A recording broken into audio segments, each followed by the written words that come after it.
Hey everyone, welcome back to State of the Industry. This is Mike Pugh here. Excited to bring you some updates, some new news. Had to sit down with a good friend of mine, Chris Cabrera, to talk about all things industry related for our recurring segment, Voices of the Industry.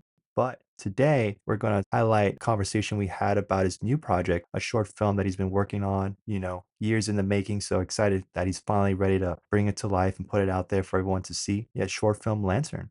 And got to give me some insight into the project, what went into it, what inspired it, and all the hard work that he's put into it thus far. The Kickstarter just went live on September 14th. If you want to support the project, the link is in the description below. And we're going to kick things off with our brand new intro.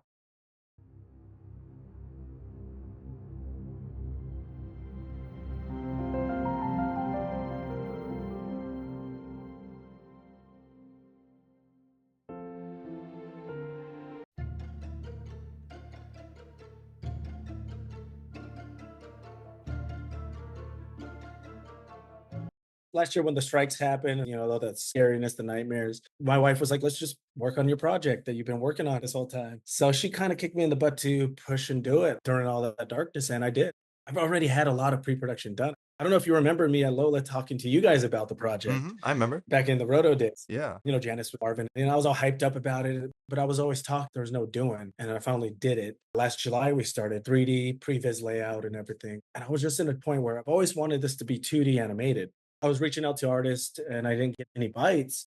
And I found a friend of mine. He's a 3D artist. The guy that was doing the previs referred me to a 3D artist that does character design and animation. So I got it done. I looked at it and it just didn't seem right. I didn't like it. It wasn't because of his work. What was in my head wasn't coming out right. You know what I mean? hmm So I just put it on pause for like a week.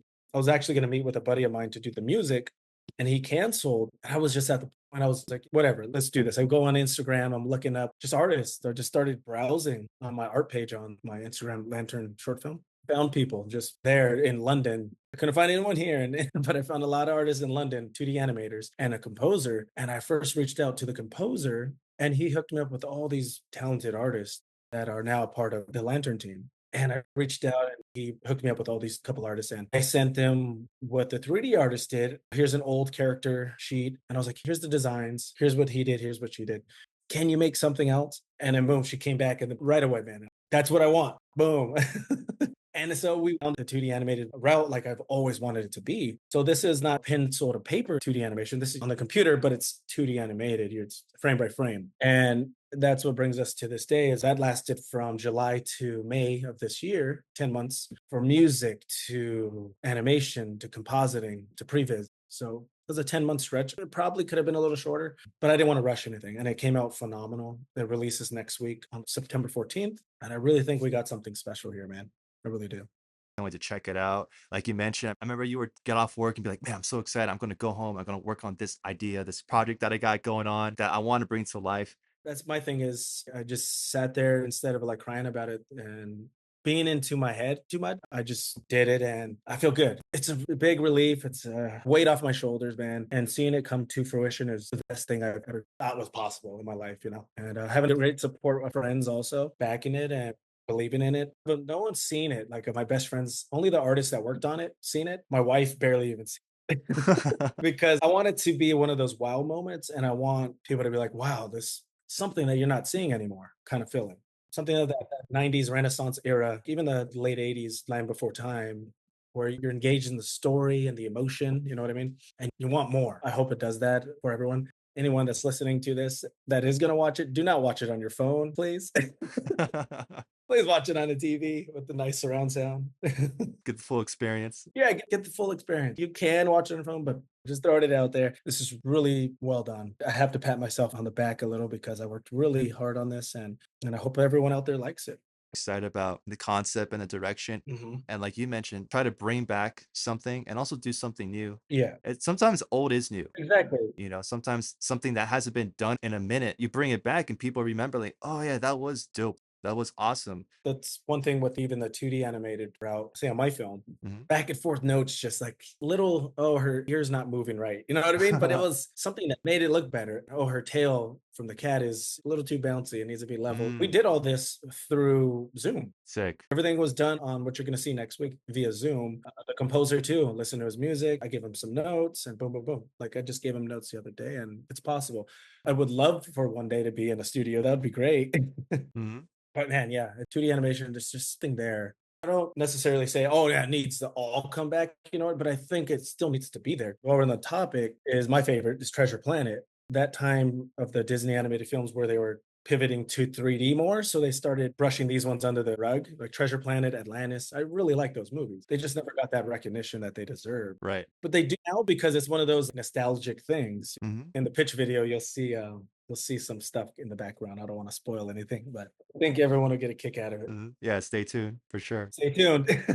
It's been a great journey for me, man. I had my ups and downs, losses and wins. And right now I'm at a point where I'm at a win, pivoting to trying to be a more of a director. For you going into, and you said you're like struggling with story and stuff. Honestly, man, like once you get into it as a director, just direct. Don't think you have to do everything. This is my thing, my point of view. Don't think you have to be a storyboard artist, musician, a mood board artist. Don't think you have to do that, because there's people out there that, I'm not going to say you can't do it better, but that's their career. Like me, I'm not the greatest artist in the world, but I can draw and good enough to hand that off to a storyboard artist and be like, make this better. And that's what I do. And it made the process, dude, honestly, the headache 1,000 times better. You can deal with more when you're not taking on all that stuff. Your stress level is way down and you're much happier, because I was trying to do everything: edit, previs, mood board, storyboard, and I was causing more of a headache for myself. Branching all those tasks out, yeah, it's going to take a little money, but I think at the end of the day, yes, of course, not everyone has a lot. I don't.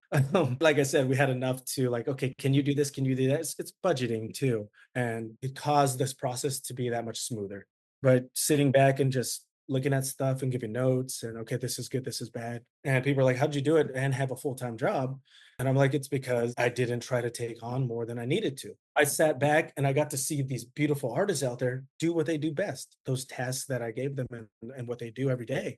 Me, I'm not a 2D animator, I'm not a composer, but I know what I want to hear and I know what I want to see. And me knowing what I wanted to hear and see made the process that much easier. I had a bunch of ideas in this project and I took them out for time, because it's about 12-minute short. And my wife, she read into it and she's like, why didn't you leave that? That was great. I was like, I don't think it needed it. And I put it back in, and it made the story that much better. And once you get that previs started, that's when you're like, we're doing it. Once in that stage, it's happening.